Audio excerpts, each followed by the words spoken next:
भी आप लोगों का भी सीट शेयरिंग तो कई राज्यों में अटका ही हुआ है, इन्हीं राज्यों में। अंजना जी, सबसे पहले तो मैं ये कहूंगा कि जिस आपने नफासत से, तरीके से कांग्रेस के लिए यहाँ पे अपना मत रखा, मैं उसको सलाम करता हूं। बड़ा अच्छा लगा। आपने कहा लोकतंत्र जिंदा है, मतलब घमंडिया घुटने टेक रहा है, तापने के लिए आग भी नहीं है, राख नहीं मिल रही, और आप कह रही हैं हम लोग अपने हाथों को गर्म कर रहे हैं। अंजना जी, सबसे पहले मैं शुरुआत करूंगा घमंडिया की। देखिए, अपने विरोधाभास के वजन से चरमरा रहा है घमंडिया, चाहे उत्तर प्रदेश हो, चाहे बिहार हो, और चाहे महाराष्ट्र की हम बात कर लें। पश्चिम बंगाल और पंजाब में तो हमने देखा ही है। ये क्या दर्शाता है? ये दर्शाता है कि ऐसा कोई सगा नहीं जिसे कांग्रेस ने ठगा नहीं। आप बताइए, अभी तक तो पप्पू क्या क्या करते थे, अपने बयानों से नुकसान करते थे, अब तो पप्पू यादव के साथ ही धोखा कर दिया।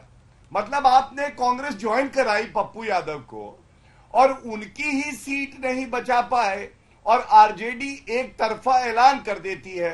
अंजना जी, आप बताइए, नॉमिनेशन की आखिरी डेट है ये फर्स्ट फेज की, और उसमें अभी भी लड़ाई चल रही है कि कितनी सीटें लड़ेंगे। ये क्या दर्शाता है?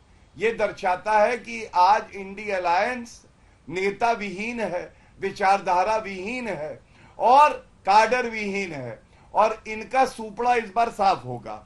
आप बताइए, क्या ये पूछा नहीं जाएगा कि कांग्रेस पार्टी जो इतनी बड़ी पार्टी होती थी, किसी जमाने में टिकट बांटती थी, आज बिहार में वो भीख मांग रही है, और इज्जत देखिए क्या दे रहे हैं चारा घोटाले वाले।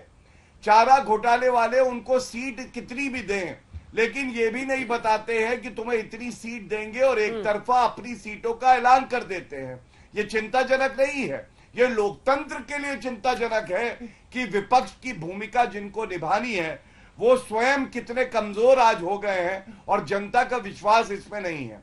दूसरी तरफ आपने हमारी बात करी, तो मैं एनडीए की बात करके आपको बताता हूं। चाहे महाराष्ट्र में हो, हमने देखा कैसे राज ठाकरे जो है वो हमारे साथ आए हैं। इसी तरह से बिहार में बिल्कुल स्पष्ट है, हमारे साथ नीतीश कुमार जी, हमारे साथ चिराग पासवान जी, और सबके मन का एक भाव है कि मोदी जी हैं, मोदी जी की गारंटी है, इस बार 400 पार कराना है एनडीए को।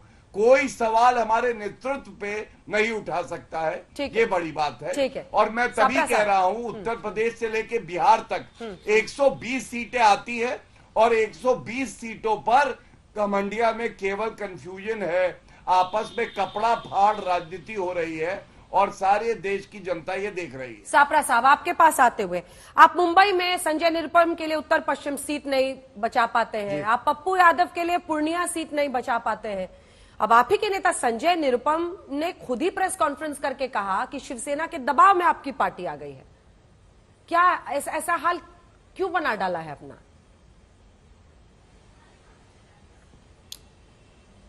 देखिए अंजना जी, सर्वप्रथम तो मैं जो गौरव भाटिया जी ने अभी कहा, इन्होंने छोटी पार्टी बड़ी पार्टी इस तरह से तुलना करने का प्रयास किया, तो इनको याद दिला दूं कि आंध्र प्रदेश के अंदर टीडीपी से भी ये मांग रहे थे, 10 सीटों की भीख मांग रहे थे, इनको मेरे ख्याल से 4 सीटों की भीख मिली है।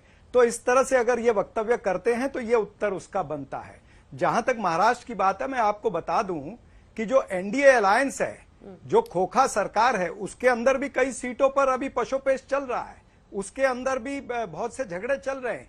ये बता दें, अगर ये हमारी सीटें गिनते हैं तो ये बता दें कि साउथ मुंबई की सीट पे क्या तय हो गया, क्या नॉर्थ वेस्ट की सीट पर मुंबई में तय हो गया सारी चीजें, रत्नागिरी, सिंधुदुर्ग, अमरावती, नासिक, इस तरह से संभाजी नगर की सीट, ऐसे कम से कम 10 सीटें हैं जहां पर इनका भी सिर फुटअव्वल चल रहा है।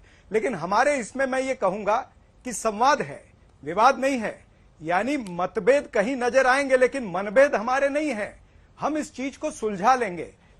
जहां तक संजय निरुपम जी ने अपना वक्तव्य किया है, ठीक है, वो पार्टी के सीनियर नेता है, उन्होंने कोई अपनी भावना व्यक्त की है, और पार्टी की हाईकमांड, आला कमान भी ये सारी चीजों को देख रही है। निश्चित रूप से चंद दिनों में, 1 या 2 दिनों में इसके ऊपर निर्णय हो जाएगा, और इसकी बहुत ज्यादा अभी जल्दी इसलिए नहीं है क्योंकि मुंबई के अंदर चुनाव जो है वो 20 मई को है। जहां पर पहले चरण में चुनाव है वहां पर सारी चीजें स्ट्रीमलाइन है, चाहे वो महाराष्ट्र है, बिहार है, यूपी है, हमारा इंडिया गठबंधन वहां पर स्ट्रीमलाइन है, वहां पर कोई झगड़े नहीं है। जहां पर आगे चौथे पांचवें चरण में चुनाव होने हैं उसमें अगर कोई जगह में आर्ग्यूमेंट है, कहीं पर चर्चा है, तो निश्चित रूप से संवाद हो सकता है। लेकिन इस संवाद को भारतीय जनता पार्टी विवाद से न देखे, हम अपने इस संवाद से सुलझा लेंगे सारी चीजें। ठीक है, जल्दी से एक बार अनुराग भदौरिया जी से पूछे, फिर मैं गौरव जी आपसे जवाब लूंगी। अनुराग भदौरिया जी, मुरादाबाद सीट जहां पर आखिरी 1 घंटे में नामांकन रुचि वीरा को दाखिल करना पड़ा, एसटी हसन साहब ने बीते दिन ही नामांकन दाखिल कर दिया था। आखिर इस तरह का मिसमैनेजमेंट क्यों हो रहा है? और एसटी हसन कह रहे हैं कि उनको मुस्लिम होने की सजा दी जा रही है। देखिए चूंकि वहां पे जो मुरादाबाद की पार्टी है, मुरादाबाद की पार्टी ने तय किया कि रुचि वीरा को वहां से लड़ाना चाहिए, वही जीत पाएंगे, तो रुचि वीरा को दिया पार्टी ने। इसी तरह रामपुर में भी यही हुआ, तो इसमें दिक्कत क्या है मुझे समझ में नहीं आया। लेकिन भारतीय जनता पार्टी ये बताए ना, दूसरों पे सवाल उठाती है कि भाई किसने चुनाव लड़ रहा है, कौन लड़ रहा है, तो पार्टी की बात होती है ना, पार्टी से कौन लड़ेगा नहीं लड़ेगा कार्यकर्ता तय करते हैं। लेकिन भारतीय जनता पार्टी के 2 नेता के भारतीय जनता पार्टी के छोड़ के चले गए थे, राहुल कसाना और विजेंद्र सिंह, उनके बारे में क्या कहेंगे? उनके बारे में तो बात नहीं करेंगे। और 4 तो ऐसे नेता है जिन्होंने पार्टी से चुनाव टिकट लेने से मना कर दिया था। जयंत सिन्हा जी ने तो मना किया, गौतम गंभीर ने, जसकौर मीणा ने, सनी देओल तो पता ही नहीं चला किधर गए, नहीं आए। फिर पवन सिंह को टिकट दी, उन्होंने मना कर दिया, अंतरात्मा उनकी जग गई रात में। उपेंद्र रावत को आपने टिकट दी, उनकी सवेरे सवेरे अंतरात्मा जग गई कि हम नहीं लड़ेंगे चुनाव। हर्षवर्धन जी को आपने भेज दिया मार्गदर्शन मंडल में, उसके बारे में बताइए ना। आप दूसरों पे सवाल उठाते हैं, सवाल मुद्दों पे बात कीजिए कि आपके मुद्दे क्या हैं। अभी देखो आईएलओ की रिपोर्ट आई है, क्या हो गया? आईएलओ कह रहा है कि 85% जो युवा, पढ़ा लिखा युवा बेरोजगार है इस देश के अंदर में। इस पे जवाब दीजिए ना। आईएलओ की रिपोर्ट है, कोई मेरी रिपोर्ट नहीं है।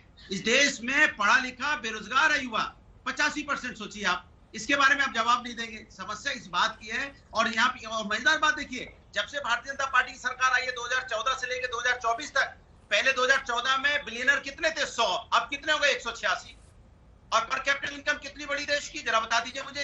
हम बीजेपी प्रवक्ता अभी बताएंगे, मैं फिर बाद में बताऊंगा, नहीं तो फिर बोलेंगे इनसे। ये बताएंगे अभी हिंदुस्तान की पर कैपिटल इनकम क्या है देश की, बताइए आप। और आपने उद्योगपतियों का यहाँ पे 280% उनकी संपत्ति बढ़ी, और देश की संपत्ति 10 साल में कितनी बढ़ी? 10%।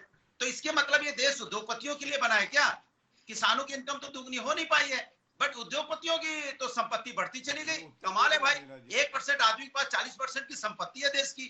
और आप चिंता कर रहे हैं रामपुर में किसने यहाँ पे नॉमिनेशन किया, मुरादाबाद में किसने नॉमिनेशन किया? अरे मुरादाबाद रामपुर में नॉमिनेशन किया, वो जीत भी जाएगी समाजवादी पार्टी। आप बताओ, जो आपने 40-80 करोड़ लोगों को लाइन में लगाया है, उसके बारे में बताइए ना। 10 साल में आपने उपलब्धि क्या हासिल की है? 200। गौरव जी एक जवाब दीजिए, फिर अन्य मेहमानों के पास देश पे आपने ला दिया है।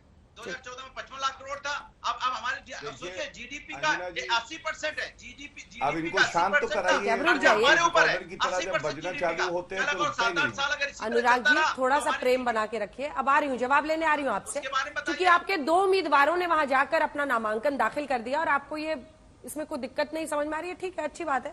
गौरव जी एक जवाब दीजिए, मैं आ रही हूँ। गौरव जी एक जवाब दीजिए। वो कह रहे हैं ऐसे अनेकों लोग हैं, आपका भी कंफ्यूजन उसी तरह से बरकरार है, लेकिन उस पर ढक्कन लगा रह जाता है।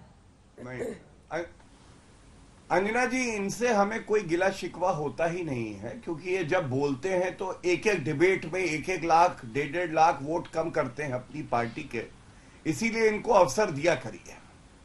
और देखिए, कंफ्यूजन और समाजवादी पार्टी तो जुड़वा भाई हैं, ये तो पनपती ही कंफ्यूजन में है। यही तो अखिलेश यादव के खेल होते हैं कि आपस में ही लड़ा दो, क्योंकि ये पंचर साइकिल आगे नहीं बढ़ने वाली है। अंजना जी आप मुझे बताइए, जो तैयारी हमारी है, पूरा देश आज कह रहा है फिर से नरेंद्र मोदी जी प्रधानमंत्री बनेंगे, हमारी सरकार 370 लाएगी, 400 प्लस लाएगी। दूसरी तरफ 2-2 लोग पार्टी की तरफ से नामांकन कर देते हैं, और उनके प्रवक्ता इतने समझदार, इतने विद्वान हैं, वो यहां आके कहते हैं इससे क्या फर्क पड़ता है भाई, 2 ने भी कर दिया तो क्या फर्क पड़ता है। आप बताइए, बीच में ना बोले। अंजना जी मेरी गुजारिश है, बीच में ना बोले प्लीज। रोने लगे, बताइए रो रहे। अरे भैया रुमाल दो, रुके रुमाल है क्या? अरे अनुराग जी रुक जाइए, मैं जवाब लूंगी आपसे अपनी अपनी बारी में। पूरा कीजिए एक लाइन में जल्दी से, गौरव जी अन्य मेहमानों के पास भी जाना है। देखिए अंजना जी, आज चुनाव का समय है, होना चाहिए Narendra Modi ji versus INDI alliance के नेता, और हो क्या रहा है? अखिलेश वर्सेस आजम, संजय निरुपम वर्सेस संजय राउत। अब बताइए आप मुझे, क्या ये इस स्थिति में भी हैं? क्या इनके पास कोई एजेंडा है लोगों के लिए? नहीं, ये तो एक दूसरे के साथ लड़ने के लिए आए हैं। ठीक है, दुबे जी को ये दिखाइए, लोग चाह आनंद जी रहे हैं हमारी भी 1-2 सीटें आ जाए। लड़ाई इस बात की है और जनता ये देख रही है। दूसरी तरफ भाजपा का आप देखिए, आज गृह मंत्री अमित शाह जी ने इतनी बड़ी बात करी। उन्होंने कहा कश्मीर से हम आफ्सपा को हटाएंगे, हम सेना को वापस बुलाएंगे। आपको मालूम है 1990 से लगा हुआ है। दूसरी तरफ नरेंद्र मोदी जी ने संदेश खाली से जो पीड़ित महिला थी कल बात करी और क्या कहा कि आप संसद तक पहुंचेंगी और महिलाओं की आवाज बनेंगी। आप मुझे बताइए, अगर आप भी नागरिक होंगी तो किसकी तरफ झुकाव होगा, किसकी तरफ आप आकर्षित होंगी?